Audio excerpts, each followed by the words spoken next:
What are your feelings on Mike Tyson, Jake Paul, Walter Hopkins? Do you fly or do you float in your Who's going to dreams? buy a CD? Yeah, yeah, I had a cassette. Like I'm at that age where I had a cassette tape. yeah. I had a CD. I had Easy E and NWA back in the day. Crux is what you mentioned is if you're living that life, how do you have what took us a traumatic event to trigger that deep inner reflection to find a higher power, to truly honestly assess who you are as a person, the mistakes that you've made, and go through that process. He did. He opened my eyes and I saw a whole bunch of stuff that I'd never seen before, and it was wild. Yeah, yeah, yeah. Hold up, hey, woman. I think AI will change the world. I think AI is going to be just like the difference between people that grew up, like us before the internet and then experienced that transition from no internet to having internet. Yeah. I think it's going to be the same thing with AI. There's going to be people, that were like, were you born before AI or after AI? Because AI is going to change everything in a major way. It's and it already changing is. rapidly. It's Yeah. changing rapidly. Yeah. It already is. It's crazy. They just opened a restaurant in California that's like totally AI operated by machines that makes burgers, fries, all that. Terminator is coming. Yeah. Did you see?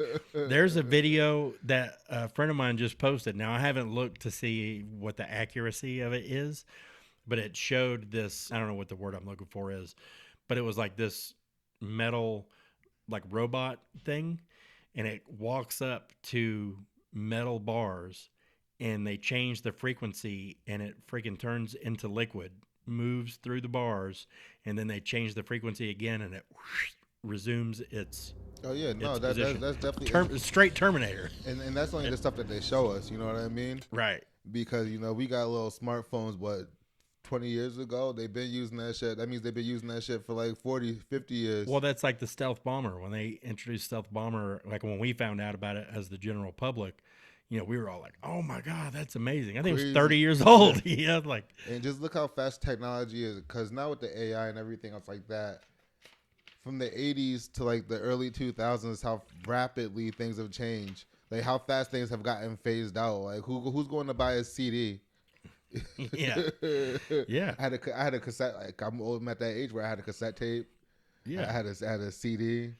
I had Easy E and NWA back in the day. On your Walkman? Yeah. I'll never forget. My dad, me and my brother, when I was a kid, my dad was a college basketball coach, and he like confiscated like all this bad music from like one of the basketball players, and me and my brother found the bag, and it was all like all the old school rap. And I will never forget the first time I put Easy E into my Walkman, turned it on and listened. I was like, my mind was blown. I was like, what? A little bit of a culture shock for you? I was like, number one, this beat is hot. Number two, I didn't know you could say those words. It was amazing. I'll never forget that moment. It is burned and seared into my brain. I was like, this is sick. I like this. Yeah. And, catchy beats. Like, black people always been the leading people in trending things forever. Oh, definitely when it comes to music. Yeah, music, pop culture, fashion, all that shit. Yeah. Yeah, it's crazy how that stuff works. But now it's like the cultural appropriation. It's like, come on, man. Like if you're mad about that kind of stuff, then you're just a permanent victim, because you can be mad all day long, every day. You can be mad about anything. It's so easy. It's so easy to be mad. Yeah. That's the easy thing to do. Who wants to live life that way? Like that to me is just. Man, being a sober person, I gotta pick the hard way every single day. You know what I mean? Because people get stressed out. Life sucks all the time for like everybody. No matter how much money you got, I guess it goes back to your happiness and the separation about how much money you have. But shit, life still sucks for like most people. Yeah. And it's real easy to do the easy thing, and that's why the successful people like wake up and do the hard thing every day. Well, one of the things that terrifies me, and it was a great statement, was don't live the same year 50 years in a row and call it a life. That's a fact. And I think a lot of people do that. A lot of people get up, go to work, come home, watch the Kardashians, eat dinner, go to sleep, get up, go to work, come home, watch MSNBC, go to sleep, get up, go to work, come. You know what I mean? Like their life is just a broken record. I'm not gonna say it takes so much. It just, I feel like for most people, it's gonna take an event happening in your life for your eyes to open up.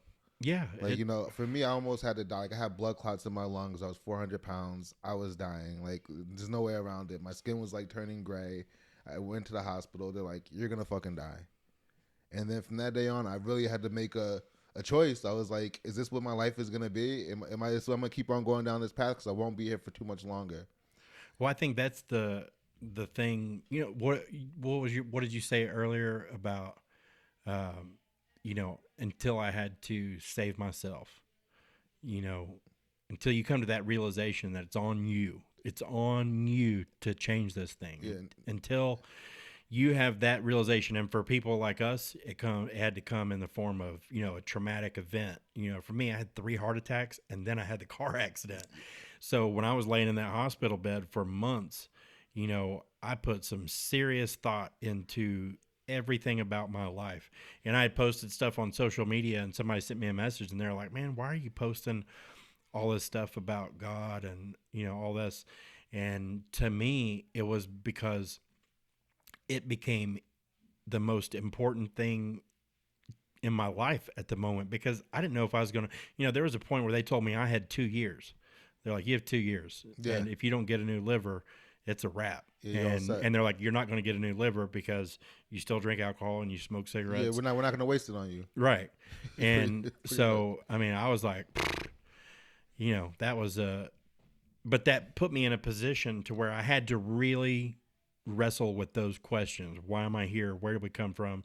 And that's why that stuff became so important. And I'm so glad that happened because it changed my entire life. No, absolutely. Now, we're talking about the people, like, they change their life because something traumatic happens. How does a person that lives an average life in the regular hustle and bustle start to even think that their life can be different? Well, I think that's where the 12 steps are so powerful because, the 12 steps were like the Oxford thing that we're going through right now with John on Monday nights. Yep. Do you know how that was created? That was created for a group. It was a group of Christians that created that for their church, not for alcoholics. It was created for their church because they found the steps to be so powerful and life-changing, and they wanted everybody to experience that. I feel like everybody needs a program. Yeah, because alcohol is just that's like this part of that program. It's all about your relationship with God, your understanding of yourself, understanding the wrongs that you've done in the past. And you don't need alcohol to do wrong things. Everybody does all those things. Yeah, you know what I mean? Everybody does that. And so doing that structured self-reflection and structured seeking of a higher power, because the first 3 steps are basically, you can't move on until you figure out this higher power thing. Yeah. You know what I mean? You gotta do that. That's the first step, or the first 3 steps really. But so you have to, you're forced to wrestle with those questions in working the steps and come to a clear understanding in between your ears of what that means to you. Some people are not capable of doing it. It comes back to doing the work. Some people start doing the work, and for me personally, when I started asking myself these questions, I was not happy with a lot of the answers I was getting. I was like, Walter, you are a terrible son. You are a terrible father. You are not a good person. You are a piece of shit. But coming to that truth and that understanding is how we become a good son, a good father. And you know what I mean? But I think we tell ourselves that lie, like, I'm not that bad. You know what I mean? But until you really dig down and reflect on, the decisions you've made. But that's why people stop, in my opinion. First off, they start really seeing the truth. And sometimes the truth fucking hurts. And you know what? I would say for everybody, I don't care who you are, it doesn't matter who you are. If you work those steps honestly, step 4 is going to hurt. But it's also, to me, like I told one of my sponsees, I said, look, step 4 is hard, but step 4, you should be excited, because step 4 is the first one where you're going to see a dramatic change in how you feel every day when you wake You up. can't tell you can't tell a person that's comfortable with being average that they have to do work and it's gonna hurt. Yeah. It's never gonna work. You can't tell a person that's happy with being average that you're gonna have to work and this is gonna hurt because they're gonna quit. Yeah, well, that's the thing about, society today is built to create drones. And that's like the whole school system.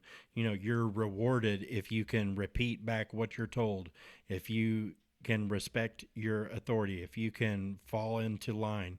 And the people that do that the best are the ones that are raised in society into, prominent jobs and prominent places and whatever. And so it just perpetuates. The better you are at being a drone, the higher you can go in our society. And to me, it's the worst thing, because the reality is you're not going to be happy. You're not going to experience the joy. Joy comes from doing what you love and, working with your God-given gifts. And I feel like it's getting better, but they're starting to, like you said, with the TikTok and creators, they're taking it away. But, for a while with the wave with the YouTube, like Jake Paul, he only got to where he was at by being a YouTuber. Yeah. And now he's doing what he loves. You got all these people on social media that they want to censor it now. The government wants to censor it. But, I feel like the creative freedom is there. It's just that the government kind of really just want to take that away. Because they don't like that shit. No, they want drones. Yeah. If you could find a different route and do it your way, they don't like that shit. Well, that was like the George Carlin, the comedian. Yeah. He's like, it's a big club and you ain't in it. And he's like, the government wants people just smart enough to operate the machines and take their paycheck and go home and not ask questions. That's the perfect citizen to them. And that's the truth. They don't want people who can independently think. They don't want people, going out and asking questions and saying and disagreeing with the narrative that they're pushing. If you're not, that's the average person though, right? That's 90% of the people, right? And I'm not even saying 10% is above average. Well, 90% and 5% are below average. So we got like you know what I mean? So we got a whole 90% of people that are average. You got maybe a 6% that are below average, and like a 4% that are above average, and they want more. So the numbers are really fucked up. So when you look at regular society, first you gotta be willing to be not a martyr, but you gotta be willing to be different. Because you look at the rest of the world, and if you want better, you gotta go against the grain almost like being an alcoholic. You see all the commercials and all the beer, drink responsibly. Especially now people are younger, they're coming into recovery. They gotta be willing to go against all of that and be a different person. Yeah. And that's scary to most people. Not being a part of the group is, and I watch it, with my girls, and just, they don't want to stand out outside of what their friends and, whatever. I feel you have to find the right circle. Cause like I said, it's a 4% that will encourage that creativeness going against the grain. But you got to remember, they're walking into the 90% every single day. They got to navigate through that 90% of people that are okay with being average and try to find the 4% that's scattered out. Well, that's, to me, I'm very particular about my circle, because you are who you surround yourself with, whether you like it or not. You Absolutely. Absorb other people's beliefs. You absorb other people's, motivation. And, all those things. So that's one of the most important things to me in my life is the circle of people that I have around me. And I feel very fortunate that in such a short period of time, moving here, that I've been able to find, a really good group of guys to surround myself with in multiple arenas. Different areas of life. Yeah. And, because I think that's so important. And, the encouragement, just like we were talking the other day, Allison, to her credit, she pushes me, she inspires me, she helps me be a better person. She's not the one who's just sitting there going, how was your day? She's writing me notes going, hey, you need to, if you're going to achieve this, you need to speak this, you need to speak twice a week. You need to do these certain things, because she knows my goals. We talk about them. And so she is constantly pushing me towards those goals on the days when I don't feel like it, or when somebody asks me to speak and I'm like, I don't know if I should do this. She's the first one. It's like, you don't have a choice. You don't have a choice. You That's the same shit you be saying to me. You don't Yeah. have a choice. Just be there. But that's what it is. It's those doing the things that make you uncomfortable. I think it was Mike Tyson who said the key to success is loving. How do you say it? Was like loving doing the things nobody wants to do. Yeah. And making yourself love that. That's how I feel. Embrace that. And so I truly do try to do that. Try to embrace, like when I remember I was speaking. It was a couple of months ago to a different group, not in AA, and I had every reason in the world to not do it. And not real ones, just ones in my mind. I was like, I could say this, I could do this. I had like 6 different exit routes that I could have taken, that I could have gotten away with. But I knew 2 things. I knew, number one, I personally knew that I was chickening out. And then I also knew that uncomfortability, embracing that is how I achieve my goals. When I feel that, I know that I need to do that. And so I forced myself to do that. And it was one of the best things that I've done so far. Ended up getting best talk, whatever. Yeah. But that was, something that I did not want to do, man. So everything I'm getting from this conversation is, right, you got to be a real special, unique person to really achieve greatness, because now you gotta be one to go against the grain and do average. You gotta wake up and do the things you do not want to do, and you for certain you can't take the easy route. Like the easy route, take that, the easier, softer way, take that shit and throw out the window. And I'm not just talking about Alcoholics Anonymous. I'm talking about life. Yeah, the easier, softer way, take it and throw it out the window. Because if you want to take the easier, softer way, you're gonna be average, and you're gonna be one of those people. Go to work, collect a paycheck, watch Keeping Up with the Kardashians, eat meatloaf, go to bed, hate your wife, drink a bottle of whiskey. Yeah. So that's, to me, that's the enemy. That life is the enemy. For some people, my mom for years was like, there in where I grew up, there's M&M Mars, which is like where they make all the M&Ms and Snickers and all that shit. And there's a huge plant there, and it pays well, and it's one of those things. My mom, my whole life, she's like, just go get a job at M&M Mars, and you can do that, and you'll be safe, and and that'll, to her, that was what, would provide that ideal security. You know what I mean? Yeah. And she's not wrong, and and I love my mom to death, but I think that mentality is what creates average people. Now, that being said, there's plenty of people who do that who are happy. And it's okay. It's okay to be average too. I'm not shitting on average people. No, it's okay to do that and to be happy. But the crux is what you mentioned is, if you're living that life, how do you have what took us a traumatic event to trigger that deep inner reflection, to find a higher power, to truly, honestly assess who you are as a person, the mistakes that you've made, and go through that process, which again, we're lucky because we have it structured in AA in the 12 steps. But if you're living that life, you don't have that if you're not one of us. So how do you get to that point to really expose your inner self? I think it's really hard. I don't want to say it's impossible, but man, I feel like even the voices inside your head, like you said, you make up these excuses, not real excuses, just the ones that your head will start telling you. Like, we could come up with reasons to validate anything.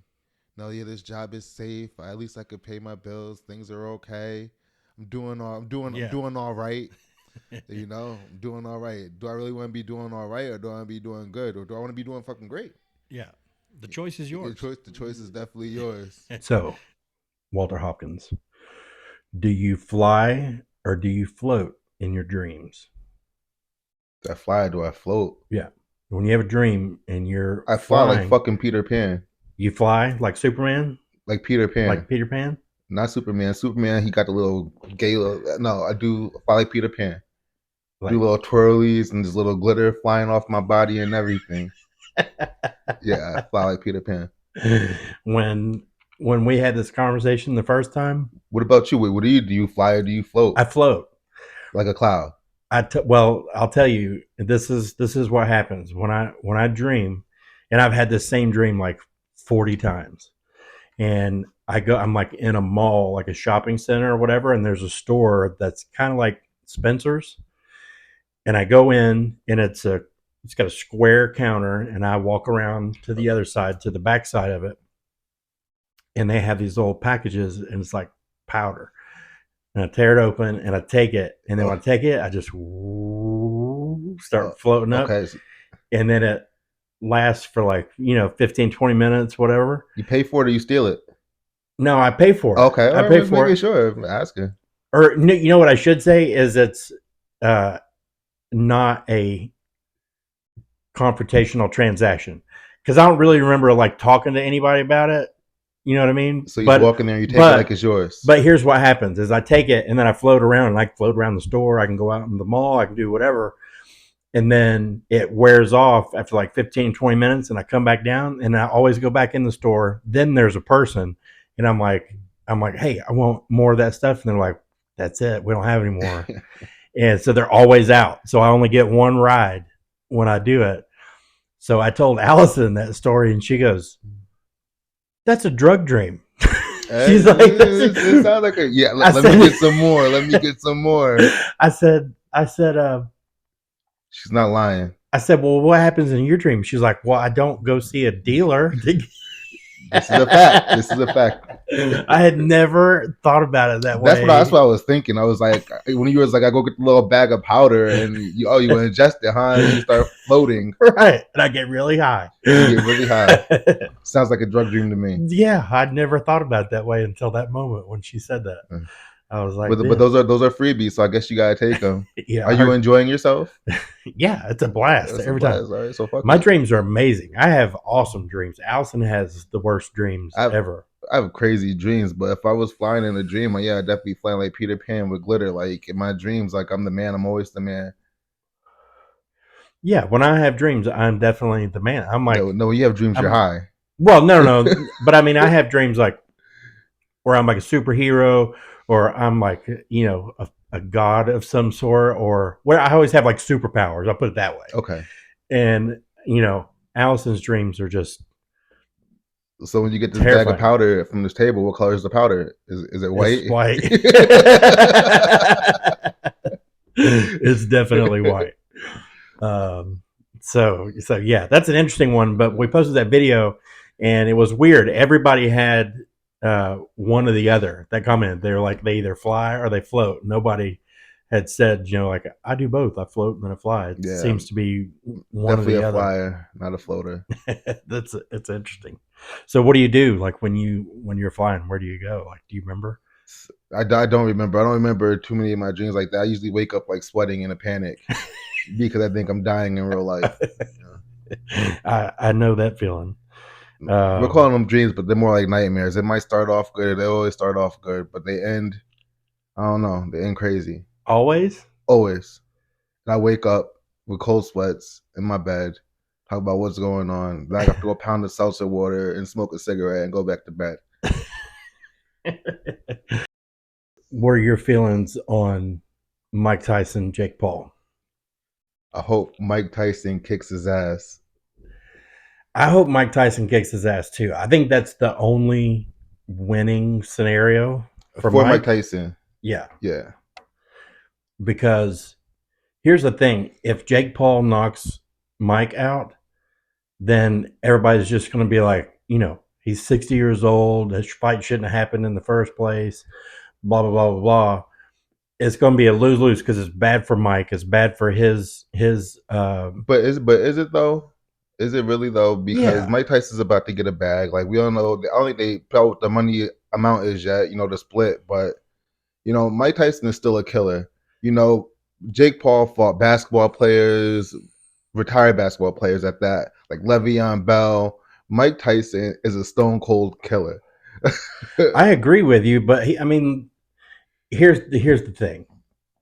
Mike fought what was his name?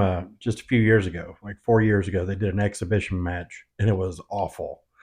Um, Roy Jones. Roy Jones, and it was barely watchable. You know what I mean? Yeah, And but it was like an exhibition match. It was like a scripted fight. I think it ended up as a draw. yeah, it was a draw. And Tyson said that he smoked weed before the fight. So I Yeah, mean, like yeah. I think he's taking this fight very differently. Like they've been showing the little clips on TikTok and yeah, YouTube of Mike Tyson training now, and he don't look like he did 3 or 4 years ago. It looks like a whole different thing right now. no, he definitely he looks great in those clips. He looks terrifying in those clips. I mean, I would want to I get would, in yeah, there I with it. wouldn't want to get hit by his ass either. But again, here's what Alice and we were kind of playing it out. Like why would they do this? And obviously, it's a make money deal. Everybody's going to get paid. Whatever.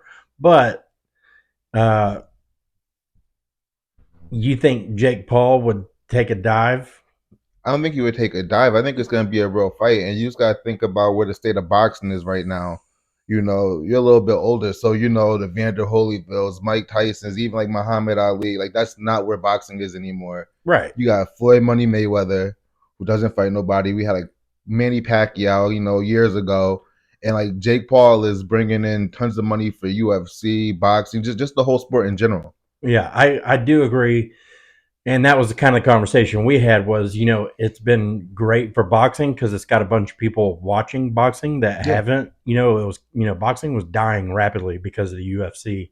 And that's definitely where that fan base is starting to migrate towards UFC, especially the younger generation. So it's just going to get worse as they get they're older. live streaming it on Netflix. Yeah, Like which that's a first too, as which is the far as I'm first, aware. Which is so that's a big deal. and everybody's gonna watch it. And and the thing there is that's guaranteed. There's no. I guess it's not good. Is it going to be pay per view or is it going to be just Netflix Maybe a streams live it? stream, maybe like one of like the comedy shows, like it's dropping this day, but then you'll be able to rewatch it and watch it again. Like it's a beautiful idea. So even if you don't see it live, you could probably go watch it tomorrow. Right. That is a good idea. I just wonder they have to do pay per view, right? Let's find out. Let's look. Oh, If people like a lot of people that um, don't have Netflix, are gonna if you get had to subscribe, on like a 6 month basis or whatever, that costs the same amount as a pay per view. That would be great marketing because everybody would subscribe. And I think I paid for like Allison and I both had Netflix, and I paid for a year for my Netflix yeah. and never even used it. You know what I mean? And the Because that's HBO just pay per view yeah. was what, $59.99, $60. The Netflix tweet is Jake Paul versus Mike Tyson in a live boxing event at AT&T Stadium. You won't to miss, airing live on Netflix July 20th. It doesn't say pay per view. No, it's Netflix exclusive. Well, I mean, but I'm saying I wonder if I was trying to figure out if Netflix is getting in the pay per view game No, or if it's just going to be a Netflix deal. this is gonna be one of the biggest events of 2024. You have Jake Paul and Mike Tyson on Netflix's first live stream fighting event in Jerry World. It's not anywhere. It's in Dallas at AT&T Stadium. And that's one of the. Is it the biggest? I know it. They got that big ass goofy TV, Yeah, but they got yeah, that huge. That's what it is. That's what I was but thinking there's of. so many different levels to it beyond the boxing for marketing and going forward. What they're gonna do next, what other events they could set up just like it. Yeah.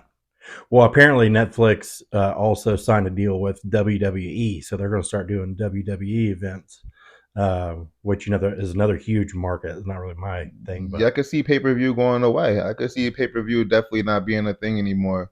We got all the streaming services, the HBO Maxes, the Hulu plus live sports, I mean, and without boxing, what else does anybody use pay per view for? I think that's it. wrestling. Yeah, and now wrestling is with Netflix, so that might be a wrap. That might be a wrap on Yeah, the pay per yeah, view yeah. business. In different era.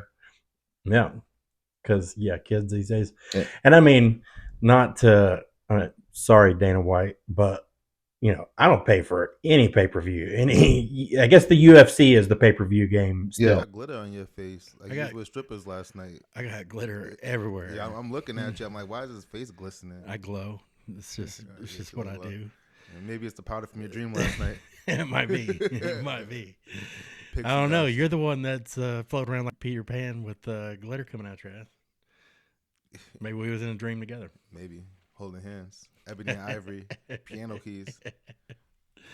So we could talk about the church service today. What do you think about it? Man, it's everything, I already knew. I grew up in the church, that's probably the reason why I don't go as much because, my whole family was in the church. My mom was singing in the choir. My aunt was like the president. My aunts were deaconesses or whatever you call them, ushers, whatever you want to call them. My grandmother's a minister. And I was like, I'm out of here. I got hired when I turned 16. I was like, the only stipulation is I have to work on Sunday. Yeah, well, this is a good thing and a bad thing, working on Sunday. Because when I was like 16, 17, 18, I was working in restaurants. And in Tennessee, working on Sunday is the worst because church people were the worst. They tipped terribly. They were always, a nightmare to wait on. The Lord will take care of you. So that was definitely a thing in Tennessee. Was like, you don't want to be stuck work because they'll work you to death and you just don't make half the money that you normally do. Because they don't tip. They don't tip. It's the worst one is the Christians that would leave you the little pamphlet, the Jesus pamphlet. I had a guy tell me, he said, "This is," and I just had Dakota. He's like, "This is way more important than any tip I could ever give you." I was like, "Well, unfortunately," I was like, "Number one, Jesus and I are like this. Number two, this is not why I'm here. That does not help me pay my bills. So I appreciate it very much. Have a good day." I was so pissed.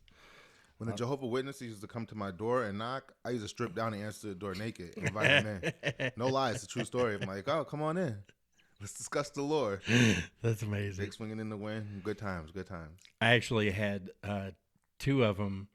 The Jehovah's Witnesses were walking around outside of that, where the Walmart plaza is. There's Walmart, then there's like all those other stores, over towards where the Fellowship Center is. I don't remember the name of the road, or Newtown Road. Newtown Road. Yeah.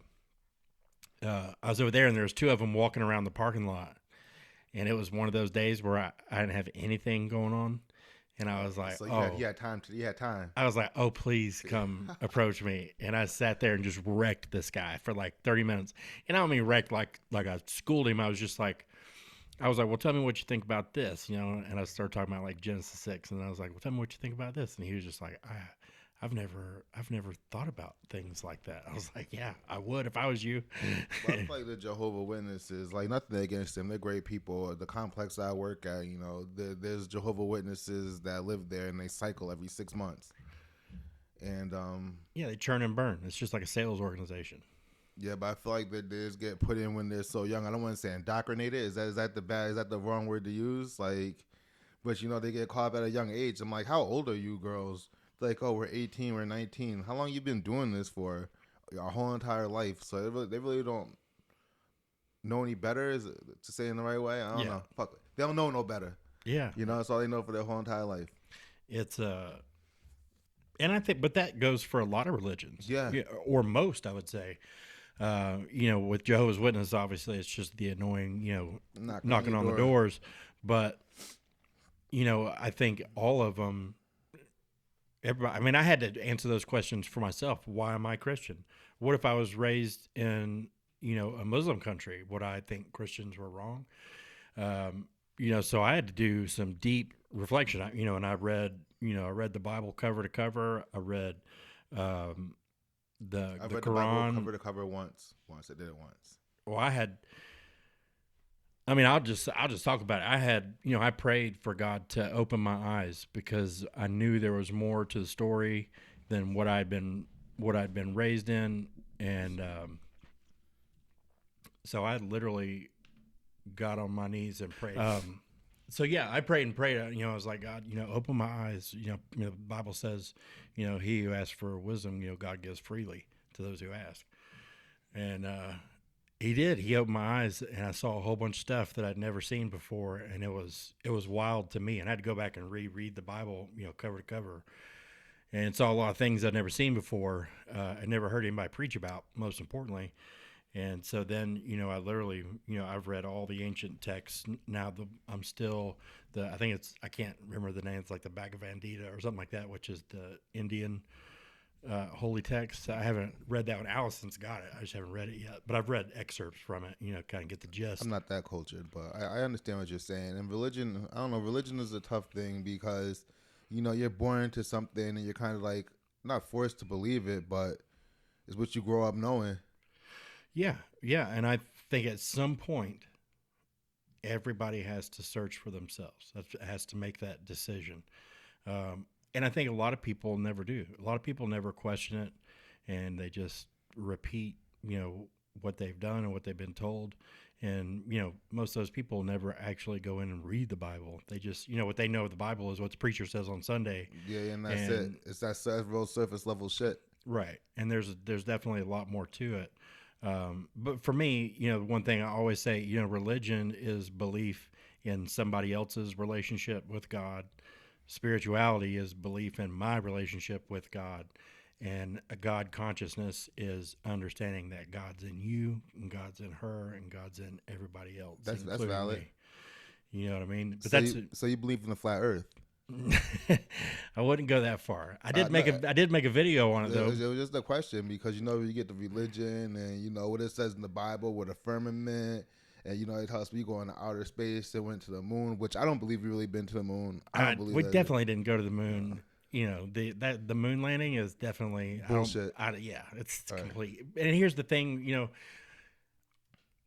I don't know if the Earth is flat or not, but here's what I do know. I do know NASA posts videos that are obviously manipulated and CGI. Yeah, 100%. 100%. So, that puts everything into question. I mean, there's like pictures of the Earth that NASA has given us, and the continent of North America is like twice the size, but the globe is the same size, but the continent is twice the size. Yeah. And you're like, huh? And then there's like pictures where they've obviously photoshopped and copied and pasted clouds because you have the same cloud formations in like numerous places. I don't know if you ever seen those, but it's like, I've seen it. I think it's all crazy. So, they're definitely giving us, fabricated information. No, I'll call it God just for the sake of saying God. I'll believe in something. I believe it's some kind of higher power.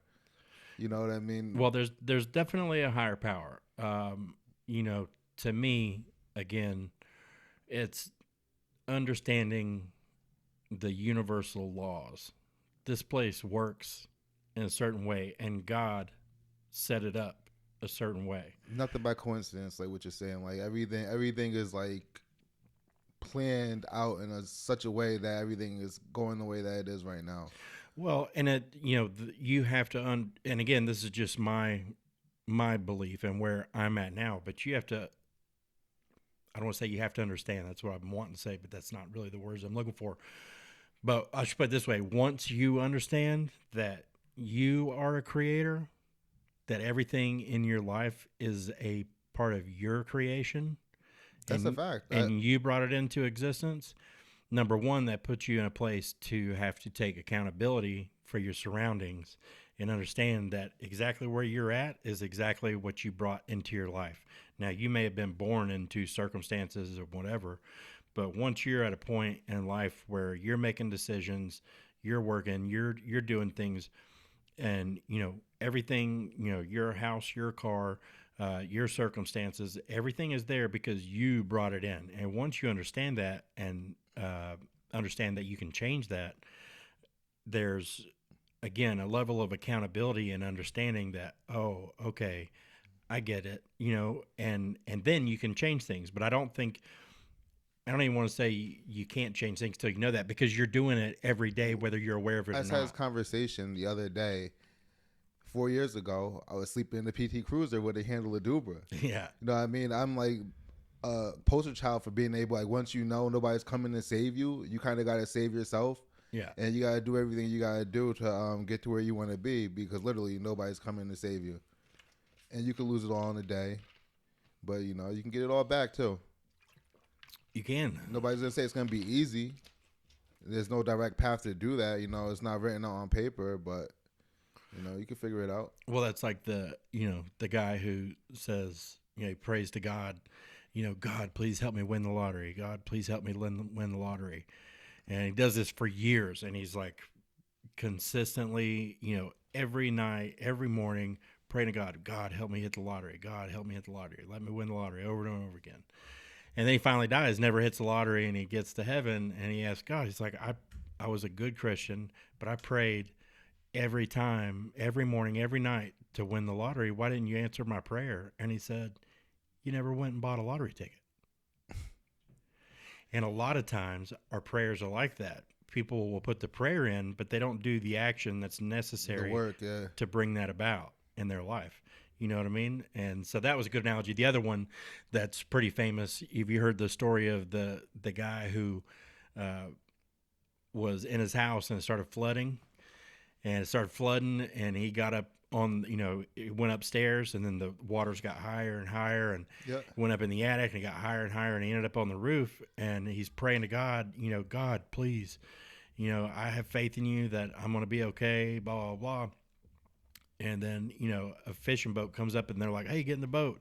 And he's like, no. He's like, I talked to God. Everything's going to be okay. I'm good. Yeah, I And then a helicopter before. comes and the same thing, and then he ends up drowning and gets to heaven. God said, hey, I sent you a boat, a helicopter. Yeah. What else I got to do? So I think life is like that a lot of times. If you're not open and aware of opportunities and, doors that open, you'll miss them.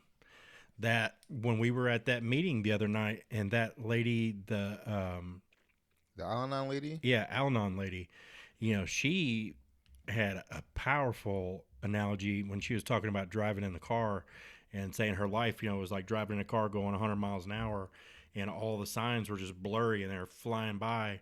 And she was like, it wasn't until I started doing the steps that I was able to slow that down. Then all of a sudden I see the signs, I see the opportunities and the doors that are opening. And that was pretty powerful to me, because I was like, that's a great way to visualize it, Yeah, but it's a common thing. Life is a blur for a lot of people. They're just going where the wind pushes them. They have no direction. They have no real plan for life or anything else like that. Living paycheck to paycheck. And life sucks for like 90% of people. Yeah. I figure we're like, I'm not rich or anything, but I really don't need for anything like that. I feel pretty fortunate. If I want to go buy a steak and go to a store and buy a steak and all my bills are paid, like a lot of people in the world that can't do that. Yeah, well, that's, one of the things that, we've talked about in the past is, they've done all these studies on happiness and what makes people happy. And the difference in happiness from somebody who is in a situation like that, where I can pay my car note, I can pay my rent, I can pay my utilities, and I got food, and I'm not concerned about next month or the month after, like I know I'm going to be okay.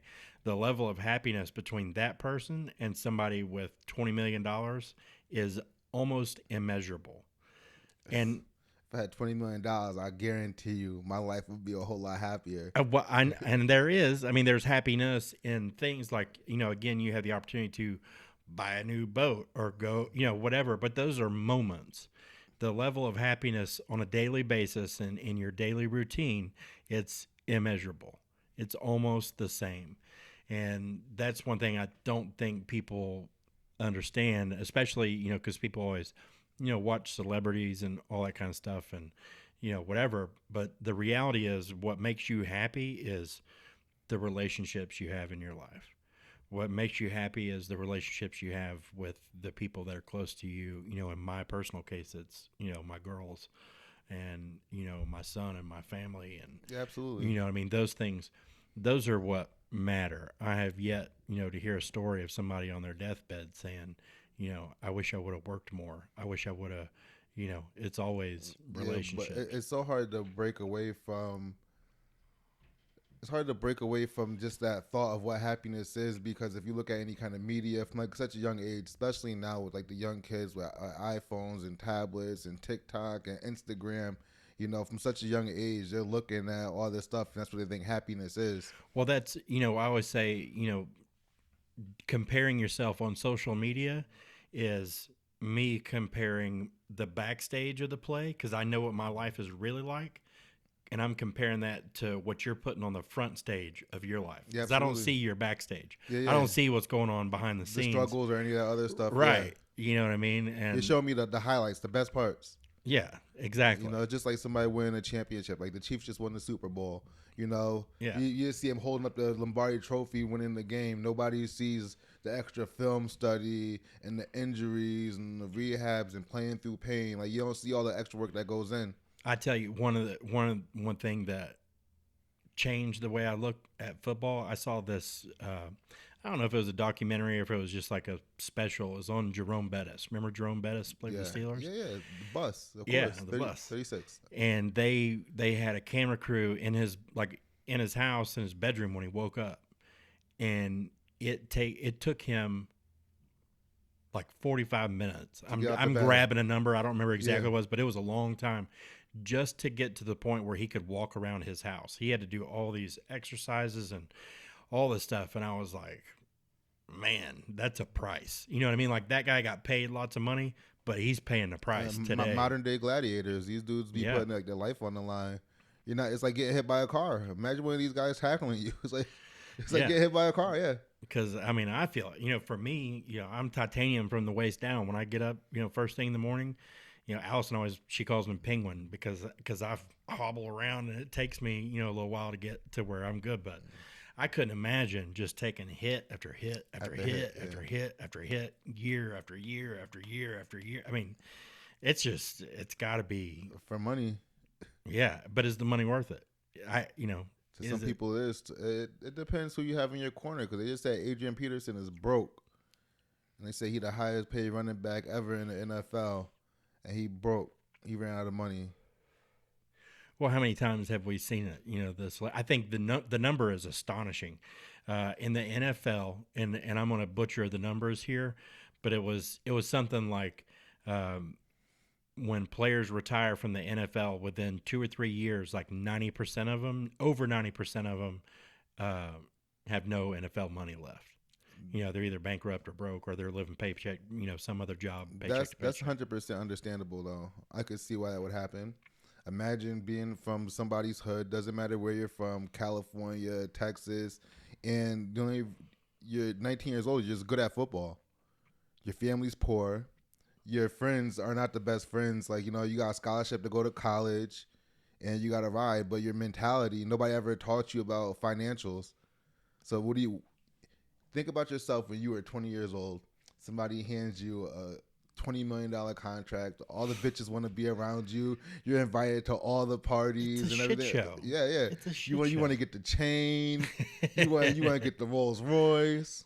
Yeah, I mean, I don't even think the big house. Nobody's thinking about property taxes. Yeah. Nobody's thinking about upkeep. You're thinking about, I'm buying this big ass house. Well, guess what? Uncle Sam's coming on property taxes. Nobody's thinking that far ahead, especially as a 20-year-old kid.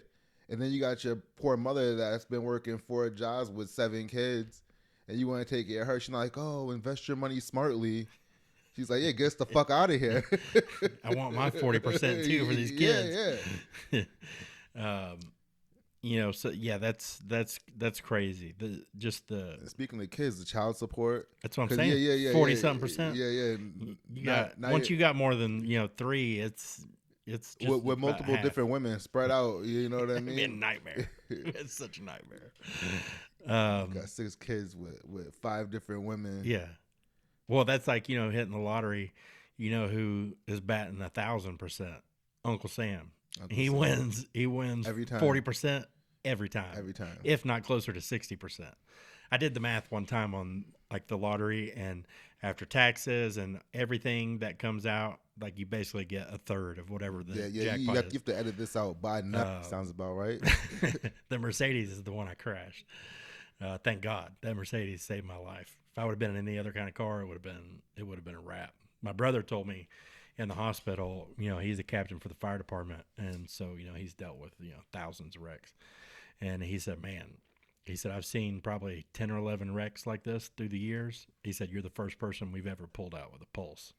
He said, if you were in one of those, he called them cano. He's like, if you're in one of those can opener cars, a little Honda or Toyota or something, he said, it would have been a wrap. What you hit? a dump truck. A dump truck was broken down in the right hand lane, and I was behind a semi truck and got over. You and want he to was be dead. speed? You were being a speed racer. And he was dead stop. I never even had a chance to touch the brakes. Nothing. I got over, and he was right there. Bam. And that was a wrap. Broke everything from the waist down. My back, crushed my pelvis, my hips, my legs, my feet, everything. But you're still breathing, and here you Yeah. are. Yeah, that was a long hospital stay, but yeah, I'm here.